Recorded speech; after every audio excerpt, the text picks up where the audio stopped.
સુરતના પૂણાગામ વિસ્તારમાં બનેલી ચકચારી હત્યાના કેસમાં ક્રાઇમ બ્રાન્ચને મોટી સફળતા મળી છે. ગણતરીના કલાકોમાં જ ગુનાનો ભેદ ઉકેલી પોલીસે 4 આરોપીઓને ઝડપી પડ્યા છે.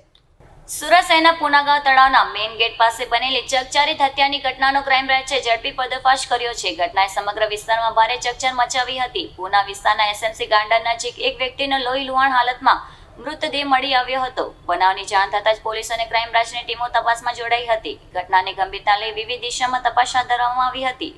ટેકનિકલ સર્વેલન્સ અને બાતમીના આધારે આરોપીઓ સુધી પહોંચવામાં સફળતા મળી હતી. ક્રાઇમ બ્રાન્ચે આ કેસમાં 4 આરોપીઓની ધરપકડ કરી છે.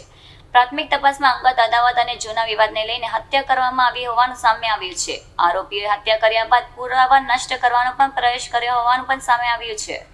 પોલીસે આરોપીઓની પૂછપરછ શરૂ કરી વધુ વિગતો મેળવવાની કાર્યવાહી હાથ ધરી છે. ઘટનાના ઝડપી ભેદ ઉકેલાતા પોલીસ રાહતનો વિશ્વાસ લીધો છે.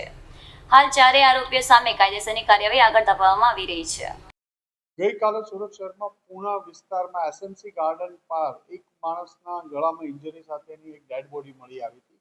અનઆઇડેન્ટિફાઈડ ડેડ બોડી હોય અને ત્યાંથી ડેડ બોડી મળી આવતી તો અનડિટેક મર્ડરનો ગુનો દાખલ પૂણા પોલીસ સ્ટેશન દ્વારા તપાસ ચાલુ કરવામાં આવી હતી. અનડિટેક મર્ડરનો ગુનો પોલીસ કમિશનર સાહેબની સૂચનાથી ક્રાઇમ બ્રાન્ચ અને વિવિધ યુનિટો કામ કરી રહ્યા હતા.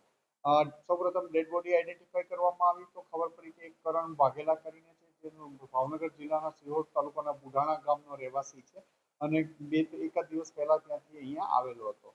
અને એના મર્ડરમાં સીસીટીવી અને ટેકનિકલ સર્વેલન્સ અને હ્યુમન ઇન્ટેલિજન્સ આધારે ખાતરી કરતા ક્રાઇમ બ્રાન્ચના પોલીસ ઇન્સ્પેક્ટર જયંત ગોસ્વામી અને એમની ટીમના પીએસઆઈ દેસાણી અને ભાટીને ઇન્ફોર્મેશન મળી હતી કે આમને જે મરણ જનાર છે એને એના કુટુંબિક ભાઈ જે સુરતમાં રહે છે અજીતની પત્ની સાથે અનૈતિક સંબંધ હોય અને જેના કારણે અજીત પોતાની વાઈફને લઈ 10-15 દિવસ પહેલા જ ત્યાંથી એના ગામથી અહીંયા રહેવા માટે આવી ગયેલો હતો. અહીંયા આવ્યા બાદ એને ગામથી ગઈકાલે ખબર પડી કે મરણ જનાર કરણ પણ સુરત આવવા નીકળ્યો છે અને અહીંયા આને મળવા માટે પ્રયત્ન કરવાનો છે. એ દરમિયાન ગઈકાલે અજીતના મિત્ર કરણે એને જાણ કરી કે એ એસએમસીના ગાર્ડન પાસે પૂણા છે, જેથી એ તુરંત કરણ ને મારવા માટે અજીત પોતાના સસરાને બોલાવી લીધા છે. એના સસરાનું નામ જયંતિભાઈ પરમાર છે. ઉપરાંત એના મિત્ર જેને જાણ કરી હતી રાહુલ અને એની માસીનો દીકરો વીર તથા અન્ય 2-3 ઇસમોને લઈ એ ફટાફટ ત્યાં પહોંચ્યો અને એને મળી આવતા એને મારી નાખી આ લોકો ભાગી ગયા હતા.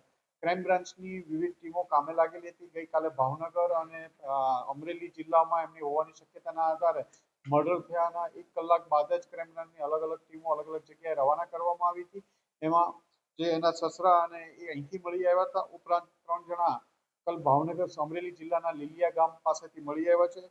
ઉપરોક્ત ગુનામાં અજીત ભરતભાઈ વાઘેલા જે મુખ્ય આરોપી છે આ ગુનાનો, જેની પત્ની સાથે મરણ જનારના અનૈતિક સંબંધ હતા, એ કારણે અજીત ભારત વાઘેલા પકડાયો છે. જયંતિ પરમાર જે અજીતના સસરા થાય છે, જયંતિભાઈ જીનાભાઈ પરમાર, રાહુલ પરમાર એ અજીતના મિત્ર છે અને વીર વાઘેલા, આમ 4 ઇસમોની ધરપકડ કરવામાં આવી છે. આ લોકોની પૂછપરછ ચાલી રહી છે અને આગળની તપાસ ચાલુ છે. એ ઘણા લાંબા સમયથી એમની સાથે સંબંધ હતા, જેના કારણે અજીત પોતાના ગામ છોડી અને સુરત રહેવા માટે છેલ્લા 15-20 દિવસથી આવ્યો હતો અને આ જ કારણોસર મરણ જનાર પણ ગામથી અહીંયા આવતા એને ખબર પડતા એની મર્ડર કરવામાં આવ્યું. એ હજી 10-12 દિવસથી જ અહીંયા આવ્યા હતા અને પરચુરણ મજૂરીનું કામ કરે છે.